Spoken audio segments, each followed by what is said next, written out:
Hi, my name is Luna. And the last time I sat down with my family for a holiday dinner, it was also the last time I believed we were still a family. Every December, no matter how far I had flown in my career or how distant we'd grown emotionally, I came back to Summit, New Jersey, to the old family house with the ivy-covered windows, the creaky wood floors, and the scent of rosemary roast chicken that clung to every December like it had a memory of its own. My mom, Susan James, insisted on keeping the tradition alive, even though every year, it felt like something sacred was slowly fading. I arrived early that night. Snow was flirting with the sidewalk.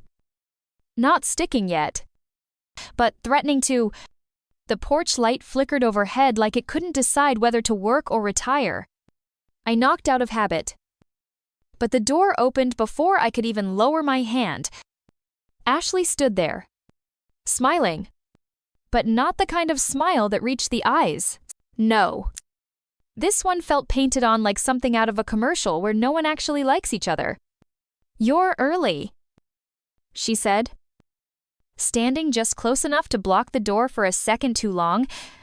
"Flight was smooth," I said, stepping inside without waiting for her to move. The house looked the same, smelled the same, but it felt different. I scanned the living room. Uncles, cousins, kids running around like it wasn't 20 degrees outside. There was laughter. Sure. But it was the kind that filled space, not hearts. And then I noticed the table. The seating was unofficial, but deliberate. Ashley's place, right next to Mom. At the head, mine far end, near the kitchen, where the draft crept in every time the back door swung open. It wasn't the cold that stung. It was the message, "You don't belong here anymore." Dinner began like any other obligatory small talk.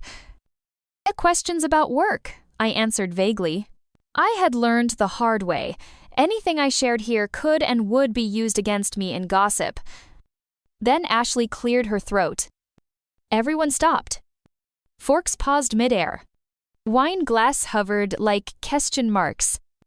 She stood slowly, like a teacher calling order in a classroom.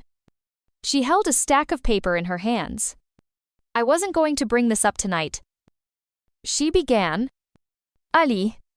You could see the performance in her stance. "But I think it's time we talked about transparency. Real transparency." My stomach dropped. "Mom, I came across something, and I think the family deserves to know." She held up the papers like a courtroom exhibit. "Luna, our dear Luna, has been hiding something. She's sitting on $12 million. And from what I've seen in these financial summaries, it looks like she siphoned that money from the family investment account." There was a sound I'll never forget. A mixture of shock, judgment, and opportunity. Gasps. Whispers. A dropped fork. I didn't say a word. Not yet. Because in that moment, I realized this wasn't just an accusation. It was a coup. "That's ridiculous," I said. Finally, my voice came out flat, controlled. Ashley handed the papers to my Uncle Mark, our family's unofficial legal brain. He squinted through his reading glasses like it was 1998 again and said, "Is this true?" "Luna, no one asked how Ashley had even accessed my financial information. No one asked if it could be fake.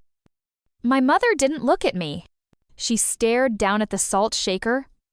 "I don't even have access to that account," I said quietly. Ashley tilted her head like she pitied me. "That's not what this says." And then, like she'd rehearsed it, she pulled a USB from her pocket. "Actually, I brought proof." She walked to the living room television, plugged it in, and opened a file, a financial transfer agreement. Legalese. My name at the top, dates, stamps, even a signature that resembled mine. Only it wasn't. It was almost right, but the signature curled differently at the end. The logo at the bottom, from a bank that rebranded 2 years ago? A fake, but no one seemed to notice. Orcare. They stared. Silent. Not like they were thinking, but like they were choosing. Choosing not to defend me. Mom. I whispered. My voice was softer than I wanted it to be. She blinked, sipped her wine, and finally said, "If it's true, maybe it's time to share." Luna. That was it. No, are you okay? No, how do we know this is real? Just surrender. They had made up their minds long before I even walked through that door. I placed my napkin on the table, perfectly folded, like I wasn't unraveling inside. You've all decided who I am. I said, don't be surprised when I decide who I want to be next. I didn't leave right away.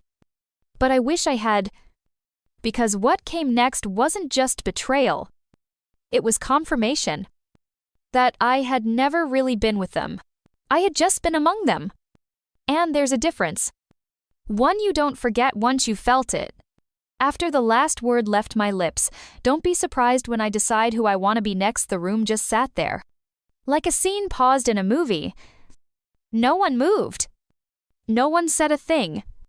I stood up. Not dramatically. Just quietly. I didn't slam a door or scream. I didn't cry. I just stood. And I walked out.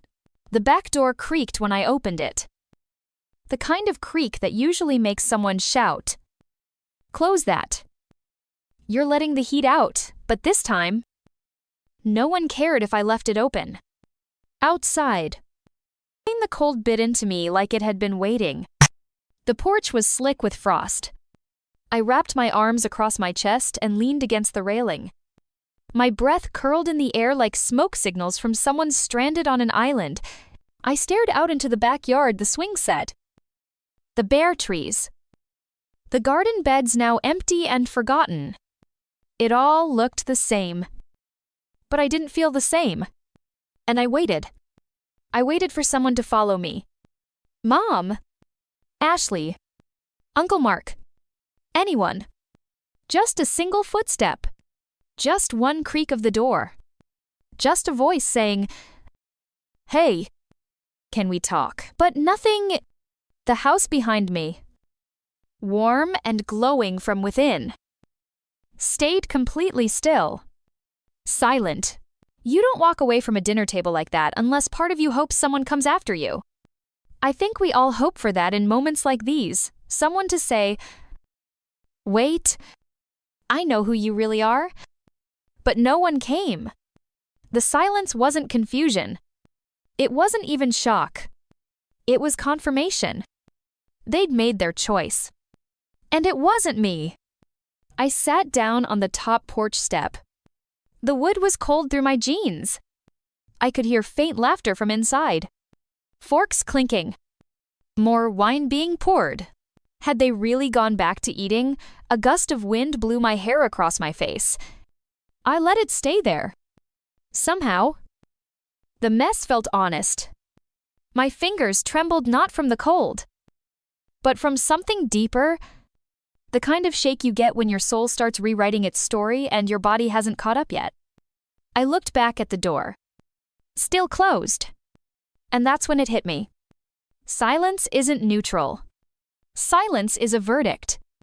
I used to think not saying anything was better than saying the wrong thing.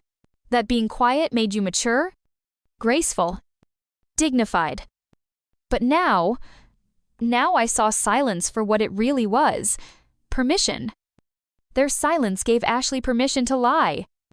Their silence gave the world permission to believe it. And their silence told me I had no place at that table anymore. Still, I didn't get in my car. Not yet. I wasn't ready to face the highway or the hotel room or the long night ahead. So I did what I used to do when I was a kid. And needed to think I walked around to the side yard, past the garage, past the rusted hose reel, to the old oak tree. And there it was. The swing. It was smaller than I remembered. My legs barely fit now. The rope was fraying. But it held. I sat. I swung. Back and forth. The creaking matched the rhythm of my heartbeat. Back and forth. Forward. Back. I didn't cry. I thought I might. But there were no tears. Only a strange clarity like I had been living underwater. And someone finally pulled me up. Eventually. I went back inside not through the front, but through the side door by the laundry room. No one noticed. Or maybe they pretended not to. Upstairs. The guest room still looked like it did when I was 17. Same floral curtains. Same crooked lamp. Same squeaky bed frame. But the warmth was gone. Rooms remember who they love. This one didn't remember me anymore. I sat on the edge of the bed and stared at my suitcase. Still zipped. Still full of the version of me they wanted to see. Polished.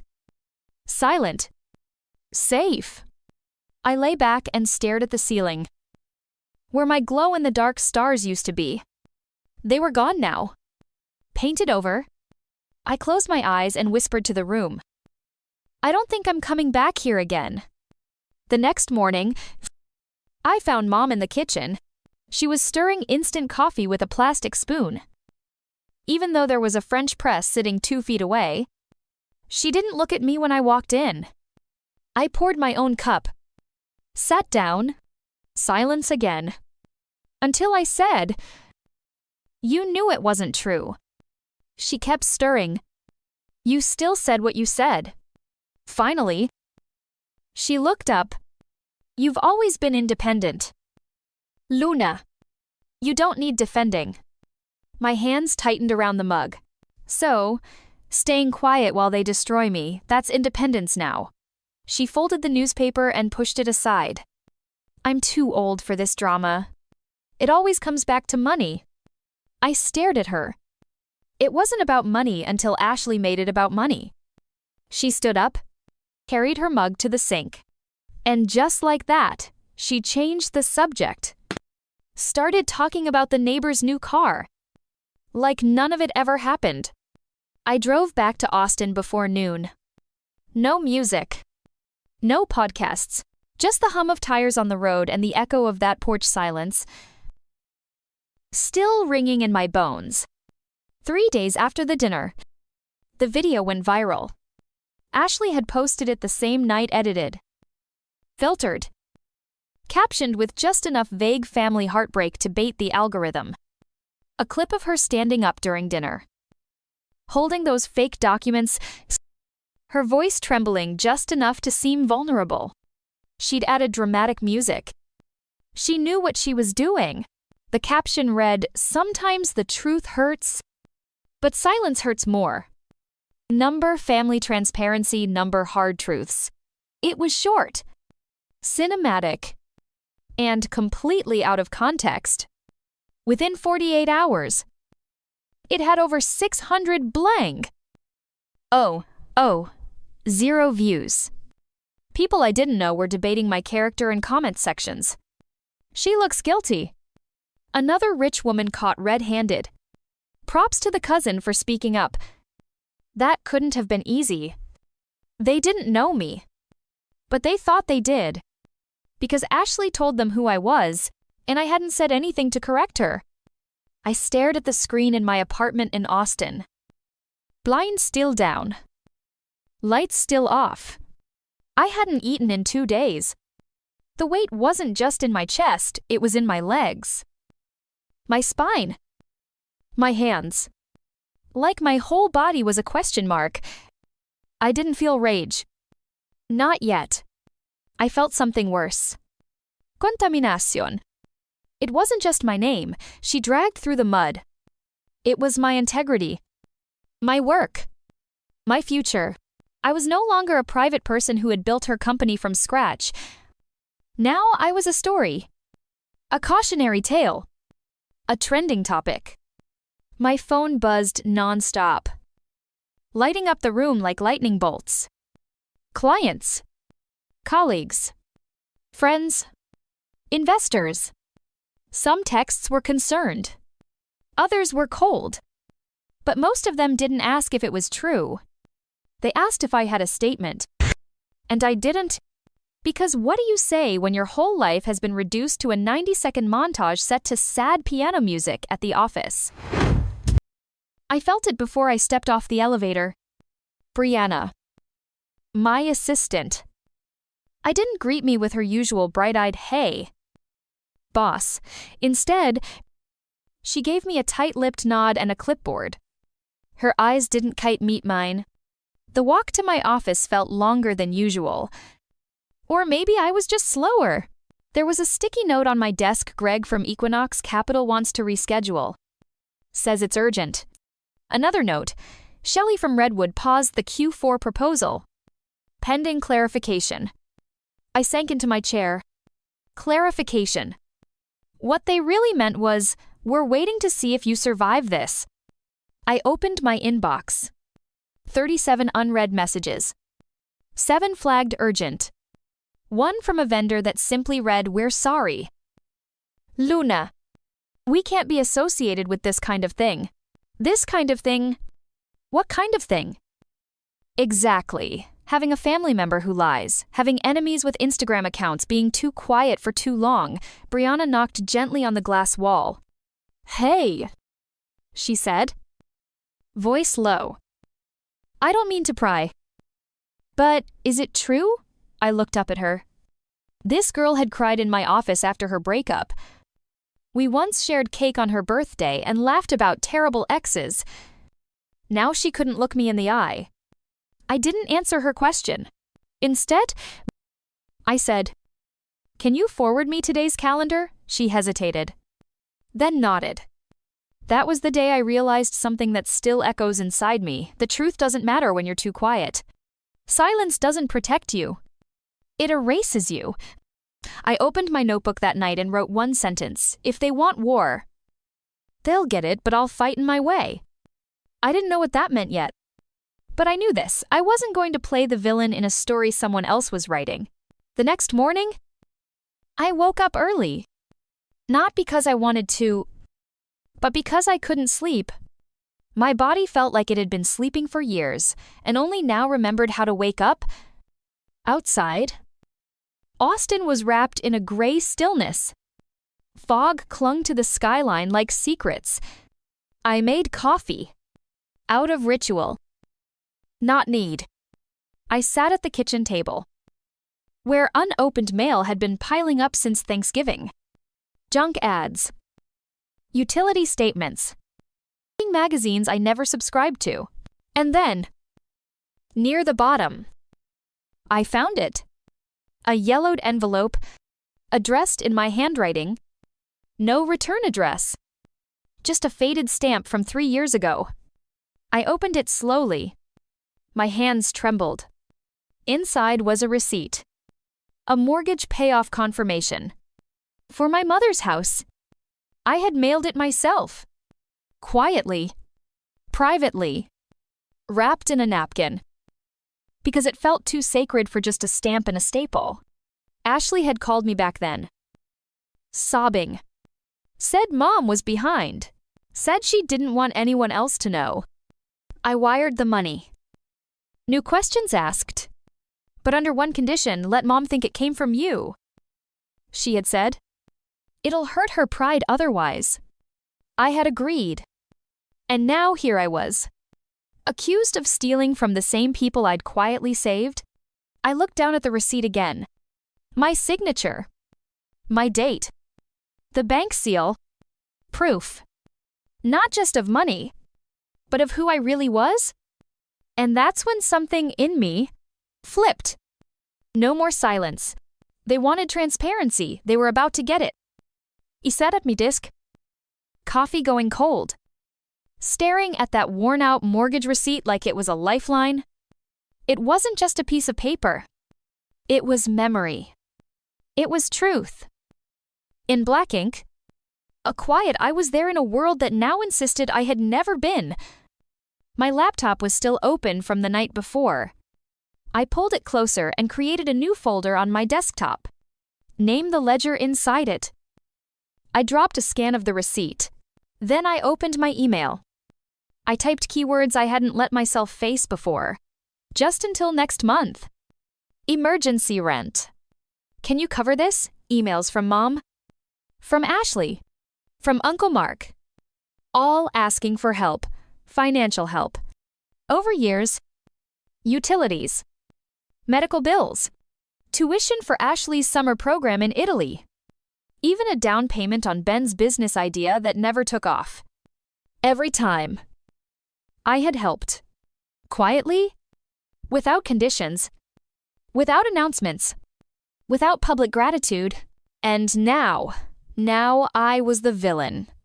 I kept scrolling. Screenshotting. Pulling in PayPal confirmations. Bank transfers. Venmo notice. Scanned checks. Every single one. Saved with a date and name. Each file felt like a breath of fresh air in a room that had been suffocating me. I hadn't realized how much of their survival had my fingerprints on it. And how little it had mattered once I stopped being convenient. I leaned back in my chair and stared at the screen, this archive of uncomfortable truth. I wasn't even angry yet. I wasn't building a case for revenge. I just needed to remember. Because apparently, they had all forgotten. Or worse, rewritten the script. Later that afternoon, I scrolled through the old family group chat. It hadn't been active since before Thanksgiving. It was mostly birthday reminders and Ashley's updates on fun family ideas. But I found it. A message from my mother. 2 years ago. We're all so lucky to have Ashley's support. She's done more for this family than anyone, including helping with Luna's college expenses. I froze. That wasn't just inaccurate. It was completely false. I had paid for my college entirely through scholarships and part-time jobs. Ashley hadn't even visited my campus. I stared at the screen, letting the words hang like smoke in my lungs. They hadn't forgotten. They had erased me. Intentionally, systematically. And I had let them. Because I thought being quiet was noble. Because I thought keeping the peace meant keeping the love. Because I believe that family doesn't keep score. But what happens when the people you protected start keeping a very different score and write you in as the enemy? I opened a voice memo on my phone and recorded one sentence. They made a story, and I stopped showing up in it. That night, I returned to the mortgage envelope. I smoothed out the napkin I had once wrapped it in and realized something terrifying. I had forgotten this moment. Not because it didn't matter, but because I never thought I'd need to prove it. I was never keeping receipts for credit. I was keeping them because I thought love remembered. Clearly, I was wrong. So I started writing. Not a blog. Not a tweet. Not a speech. Just a document. I called it The Ledger of Truth. Page 1, title Mortgage Assistance, Susan James amount, $83. 452 date sent, the 14th of March. 2020 sender Luna James recipient bank First Colonial Credit Union notes payment sent at Ashley's request. Family unaware. Underneath, I pasted the receipt, then attached metadata timestamp. Email confirmation. Bank verification. One by one, I created entries like a forensic accountant of my own life. It wasn't about money. It was about memory. It was about refusing to let someone else narrate my intentions ever again. It was about dignity. Somewhere around midnight, I stopped typing. My fingers ached.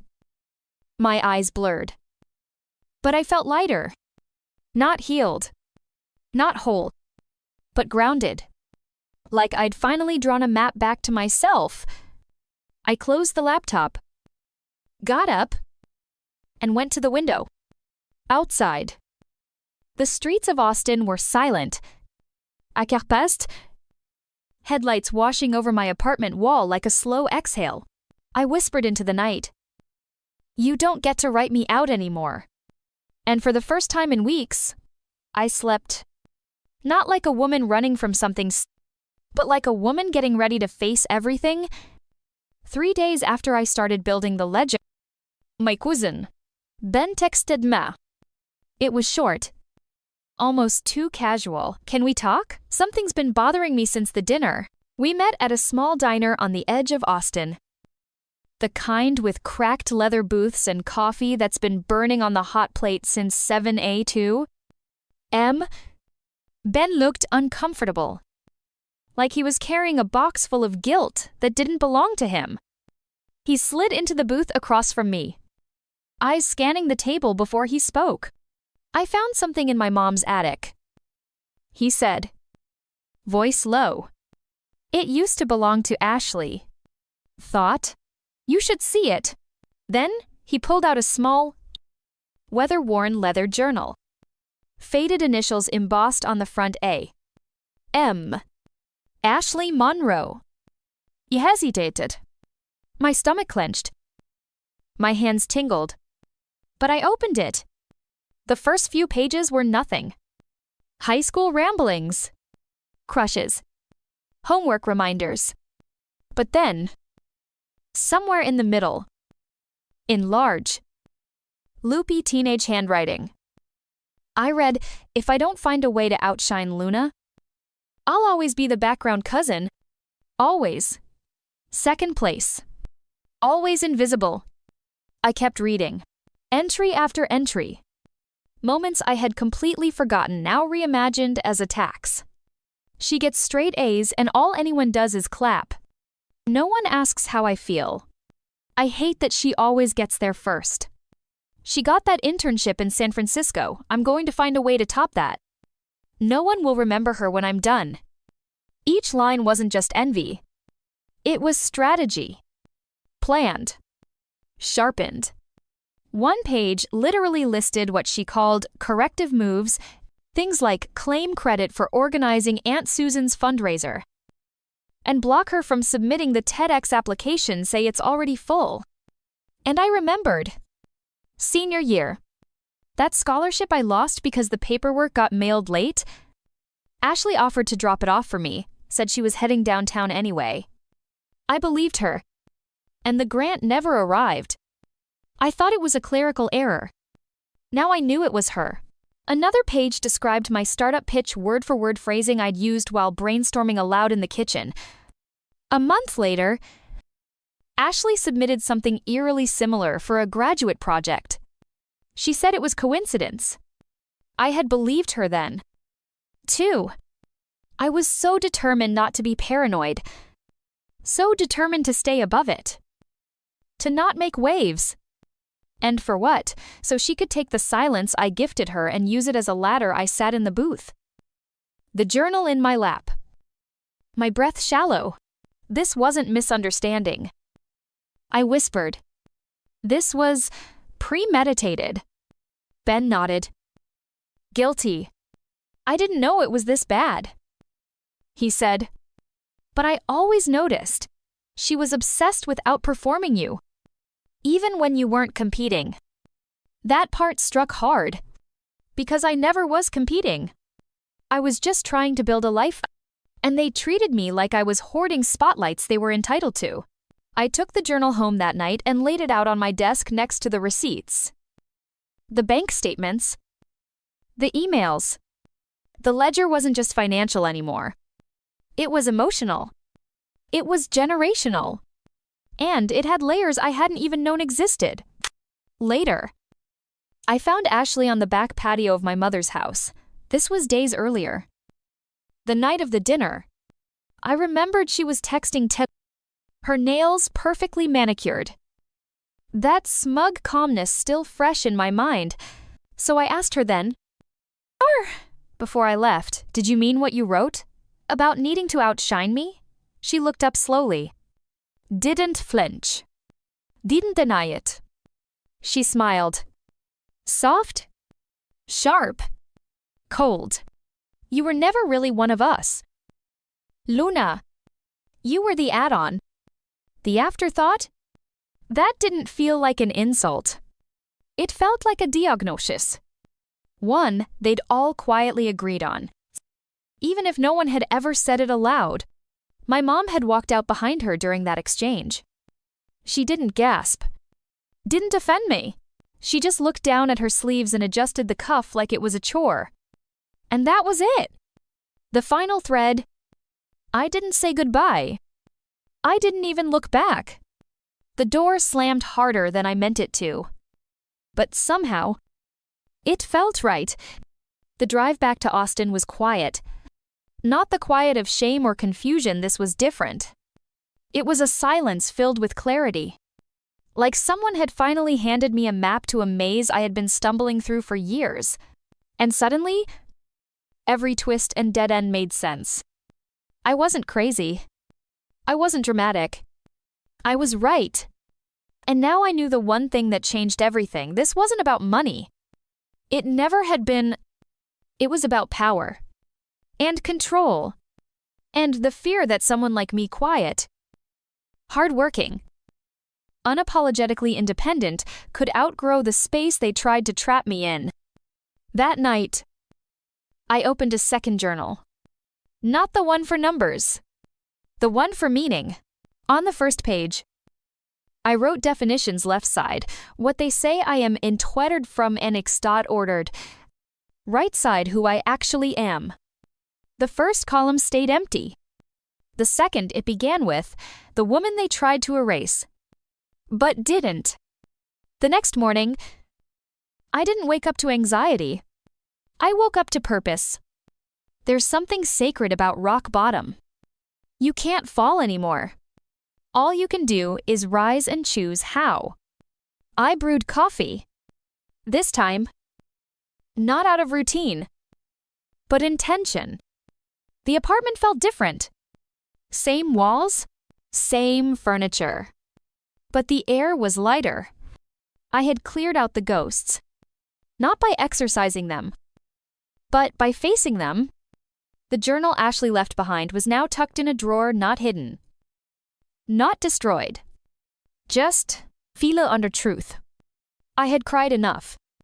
Now it was time to build, but not just a comeback. A right invention. And not for them. Not to prove them wrong. Not to show them. For me, because I deserved the life I had been working for in silence, because I had value separate from what they acknowledged or understood, because I was no longer seeking permission to exist fully.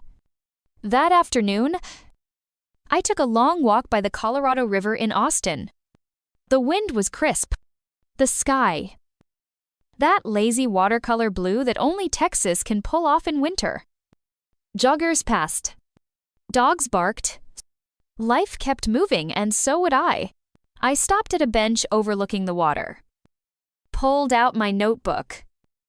And wrote, I won't waste one more minute explaining my worth to people committed to misunderstanding it. And then I don't need revenge. I need peace.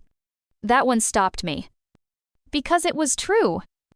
Not long ago, I imagined fire, press conferences, public receipts, burn it all down energy. Now I imagined planting something lasting, something alive.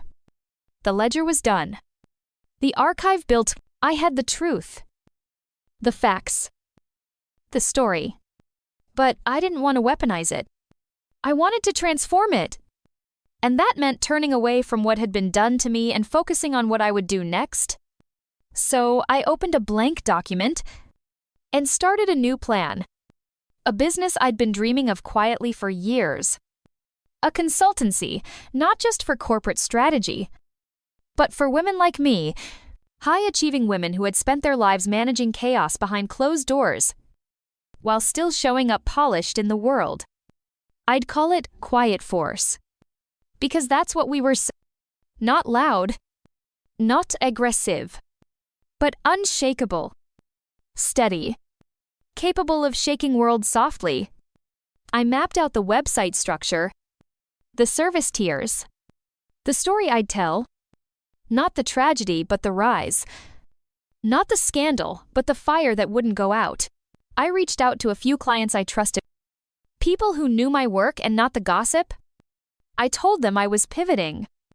Starting something new. 2 replied within the hour with one sentence. Whatever you're building. We want in. I cried again. Not out of pain. But relief. I wasn't ruined. I wasn't erased. I was reborn. 2 weeks later, I took myself out to dinner. Alone. A nice place downtown. Candlelight. Jazz in the background. I wore a black dress I hadn't touched in months, the one that used to feel too confident. Too bold. It fit better now. Not just on my body, but on my spirit. The waiter asked, "Will anyone be joining you?" And I smiled. Full and calm. "No." I said, "It's just May tonight, and that's enough." After dessert, I walked along the river again. The same bench waited for me. I sat, breathing in the night. Behind me, a couple argued. In front of me, the skyline shimmered. It all felt symbolic. Behind me, noise. In front of me, light. I had spent years shrinking to make space for others. Giving away credit. Absorbing hurt. Staying quiet because it's not worth the fight. But now I understood the fight wasn't with them. The fight was within me. To stop asking for permission. To stop treating silence as grace when it became erasure. To stop letting other people's comfort define my capacity. I stood up, stretched, walked home. That night, I wrote in my journal. I used to think my story started with success. Then got broken. But maybe my story started with the break. Because that's when I finally woke up. And with that, I closed the past. Not because it didn't matter, but because I was finally ready to write the next chapter. On my own terms. I didn't announce my comeback on social media. There was no Watch Me Rise post. No revenge reel. No cryptic captions meant to spark curiosity. Instead, I did what I've always done best. I built quietly. Brick by brick. Piece by piece. The website for Quiet Force went live on a Tuesday morning. With no fanfare. No PR. No grand opening. Just a simple landing page. A short note from me. And a form that said, "Tell me your story. I'm listening." Within 24 hours, I had 6 inquiries. By the end of the week, 15. But more than that, what shook me were the messages in the margins. Not business related.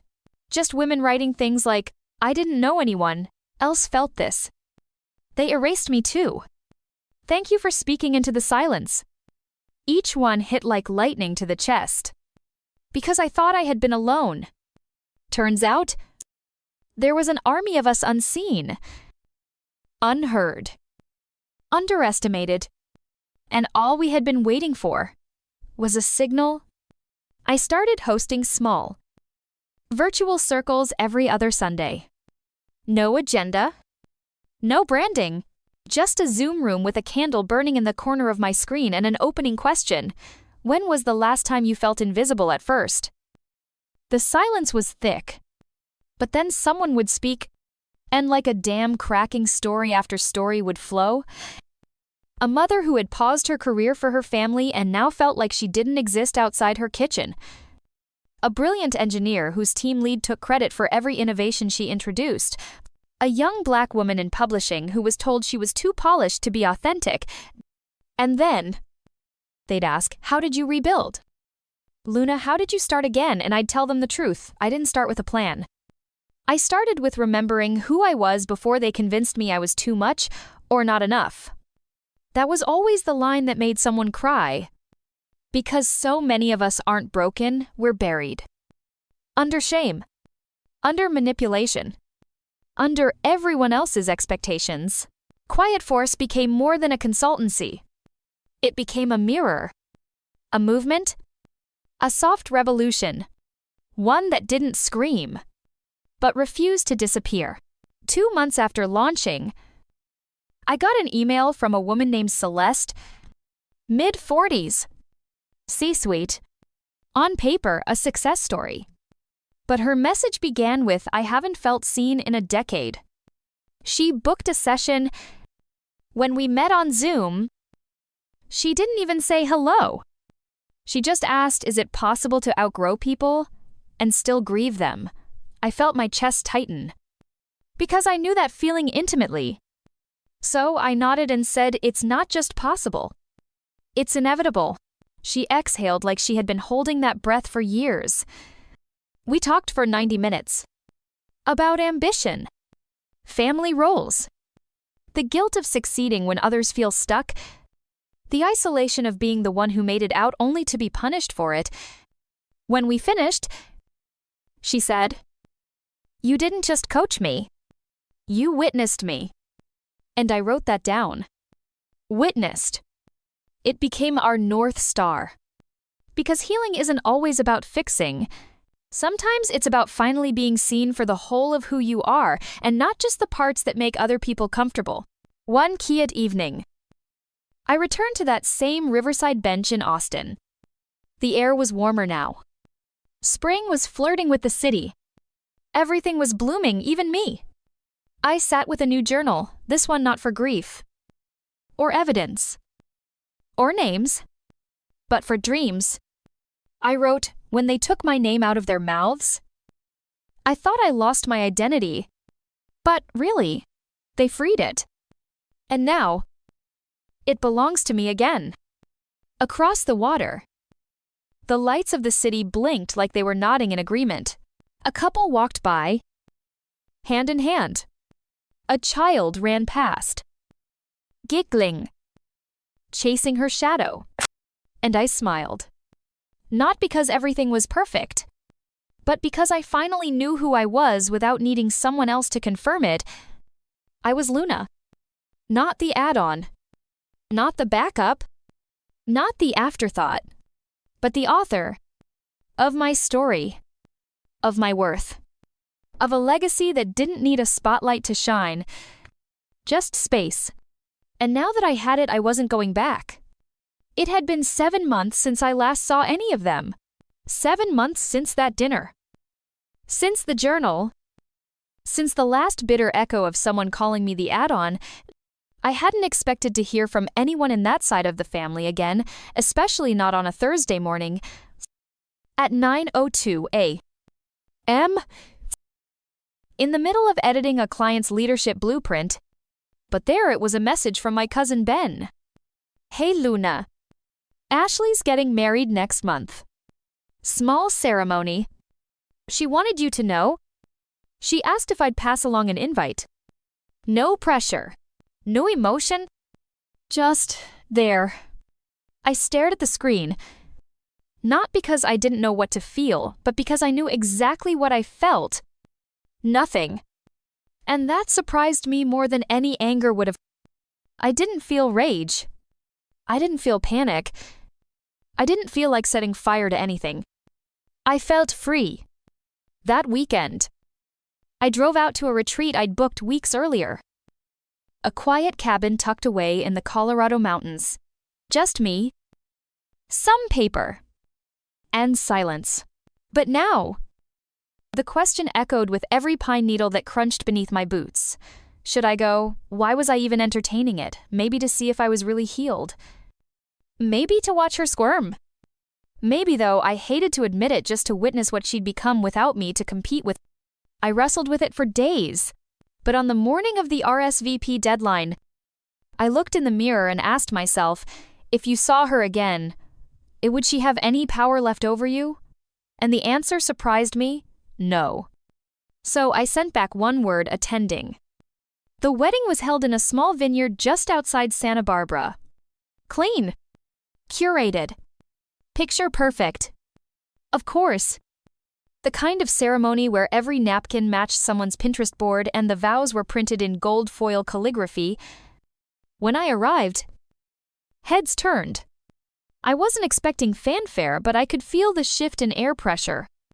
The kind people create when they're not sure whether to feel guilty or grateful for your presence. I didn't play into it. I wore a soft blue dress, simple earrings, and a calm expression that said, "I'm not here for you. I'm here for closure." Ashley didn't approach me at first. She was surrounded by friends, photographers, and whatever version of herself she was performing that day. But eventually, during cocktail hour, she walked over, wine in hand, hair perfectly done. The same cool expression she wore the night I walked out of my mother's house. "Luna," she said. "You came." I nodded. "I did." She glanced down, then back up. "You look, well," I smiled. Not politely, not venomously, just truthfully. "I am." Silence. Then she said something I wasn't expecting. "I reread the journal." "The one you found?" She paused, waiting for me to bite. I didn't. Some of it was a lot. I was in a weird place back then. Weird place I could have laughed, or called her out, or demanded an apology that didn't come pre-wrapped in excuses. But instead, I just said, "We all have pages we wish we could rewrite." She blinked, processing, waiting for the sting. There was none. And that's when I realized something. This wasn't a confrontation. It was a graduation. I wasn't here to prove anything. I had nothing left to lose because I'd already won. Not status. Not reputation. But sovereignty. Freedom from needing their validation. And that's the rarest kind of peace. We didn't talk much after that. She got pulled away for a toast. I found a quiet seat by the edge of the dance floor and just observed. Not bitter. Not nostalgic. Just aware. They were still who they had always been. But I wasn't. And that changed everything. Back home in Austin, I unpacked my bag, pulled out the program from the wedding, and slipped it into a folder labeled Finished Chapters. Not forgotten. Just archival. Later that night, one of the women from my Quiet Force circle messaged me, "I saw your photo in Santa Barbara." I know that look. That calm. That closure. How did it feel? And I replied, like walking barefoot across broken glass and realizing you're not bleeding anymore. She responded with a heart, and I knew she understood. Because healing doesn't always shout. Sometimes, it just sits in a corner at someone else's wedding and quietly reclaims its power without making a scene. 6 months after the wedding, I was invited to speak at a women's leadership summit in San Diego. It wasn't a TED Talk. It wasn't a massive arena, just a medium-sized hotel ballroom with round tables, complimentary notepads, and women from all over the country who had one thing in common: they were tired of shrinking. I wasn't nervous. I was ready. I didn't bring slides. I didn't rehearse a perfect speech. I brought a single sentence written on a torn piece of paper, tucked into my pocket. You don't have to become loud to be heard. You just have to become clear. That's what Quiet Force had taught me. That's what becoming Luna had taught me. As I stepped onto the stage, the room hushed. I looked into the crowd, not at their clothes or titles, but their eyes. And I saw myself 1,000 versions ago. I began the only way I knew how. My name is Luna. And for years, I was mistaken for someone gentle, simply because I chose silence over drama. There was a pause, then a few chuckles, nods. So I continued, but let me be clear. Silence is not weakness. Sometimes it's strategy. Sometimes it's survival. But eventually, it becomes a cage. And I had to learn to break mine open. I told them my story. Not the scandal. Not the names. Just the soul of it, what it means to be erased without anyone realizing it. And what it takes to reappear on your own terms. By the end, the room wasn't clapping. It was crying. One woman stood up and asked, "How did you know it was time to speak again?" I smiled. Because I had been asked that before, when staying quiet started to feel like betrayal not of others, but of myself. That line was quoted in 5 articles the next day. But that wasn't the part that stayed with me. What stayed with me was the circle of women that formed after the talk around a table in the hallway. With coffee and vulnerability, they didn't want inspiration. They wanted instruction. How to say no. How to leave a job that was killing their spirit. How to face sisters who still thought their ambition was arrogance. So I stayed. For hours. We didn't talk brand strategy or LinkedIn hacks. We talked about rage and grace and what it means to lose everything and still choose to love yourself loud enough to start again. A few weeks later, Quiet Force launched its first online cohort, 12 women from 7 cities. Different industries. Different stories. But all carrying the same ache. The ache of being too much and not enough at the same time. We met every Sunday night. No makeup. Not performance. Just truth. Each session began with one question: what did you reclaim this week? The answers ranged from the poetic to the painful. I reclaimed my right to leave a meeting when I'm being disrespected. I reclaimed my time by not explaining my boundaries. I reclaimed my voice. I told my mother, "I love you, but I'm not your version of success." It was electric. Not loud, but undeniable. Like thunder rumbling beneath still earth. By the end of 6 weeks, those 12 women had launched projects, quit toxic jobs, written essays, scheduled therapy, and most importantly, remembered who they were before the world edited them. And I realized something powerful. I hadn't started Quiet Force to build a brand. I had started it to build a bridge. From pain to power. From invisibility to impact. And now, it had become something bigger than me. A lighthouse. Not to rescue people, but to remind them the shore still exists. Keep swimming. Late one night, I was scrolling through my inbox and found a message from a woman in New Hampshire. She wrote, "Luna, I haven't spoken out loud in a meeting in over a year. I was once the top strategist at my firm. Now I take notes for people who used to report to me. I found your YouTube video, and for the first time in a long time, I remembered that I'm not a ghost." She ended the note with, "Thank you for turning your pain into a map." I stared at that line for a long time, because she was right. That's what I'd done. Not just healed, but translated the ashes into arrows. So others wouldn't have to get lost the way I did. And that was the real victory. Not the applause. Not the business growth. But the fact that my deepest wound had become someone else's way home.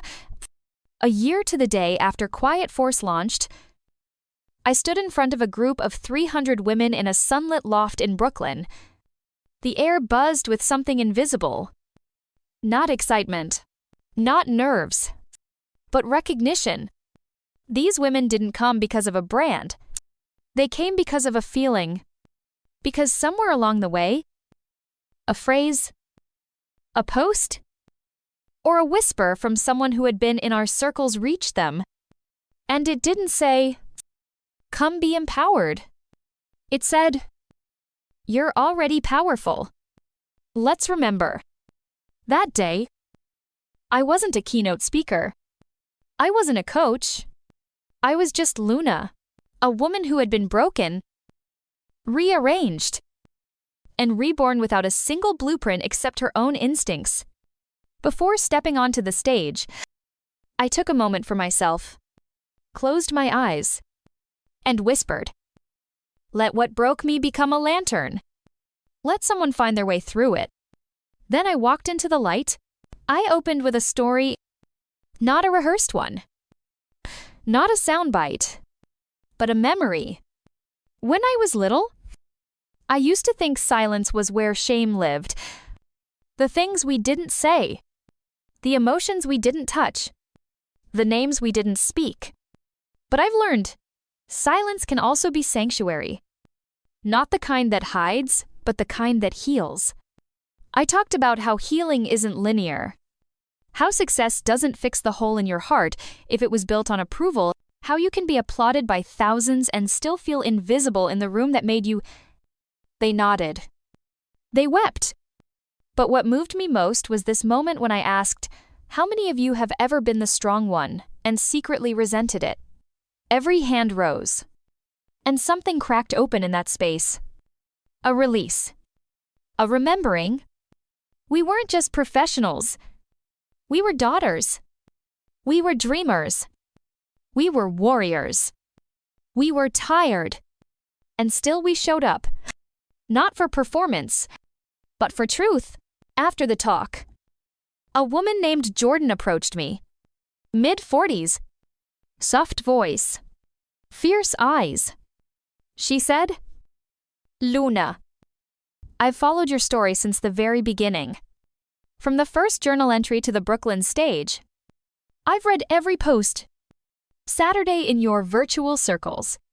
Cried into your voice notes. You've been a guide for me. But I need to ask you something. Do you ever stop grieving the version of yourself they never got to meet?" I swallowed. Because no one had ever asked that. And I told her. Slowly, no. But now, I grieve with gratitude. Because she existed, she got me here. And I get to honor her every time I speak the truth she never could. Jordan nodded. Tears brimming. And we just stood there. Two women. Two paths. One understanding that healing is holy work. And it doesn't always come with closure. Sometimes, it just comes with clarity. Later that night, back in my hotel room, I lit a candle, just like I did during my very first Quiet Force session. This time, there were no tears. Only stillness. Only light. I pulled out a fresh journal.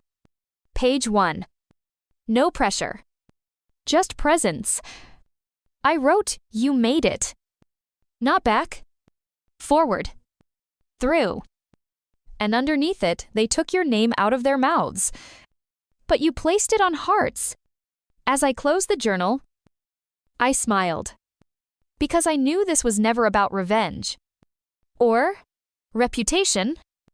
Or proving anything to the ones who walked away. It was about returning to myself without apology. Without performance. Without waiting to be invited back into rooms I outgrew. I didn't want a seat at their table anymore. I was building my own. And the chairs, they were already filling up with women who once thought they were alone, with voices that once trembled, with stories that no longer needed permission. We were not survivors. We were blueprints. For what it looks like to walk through fire and build a home from the ashes. À qui force? Unshakable. Unmistakable. And finally, unapologetically free.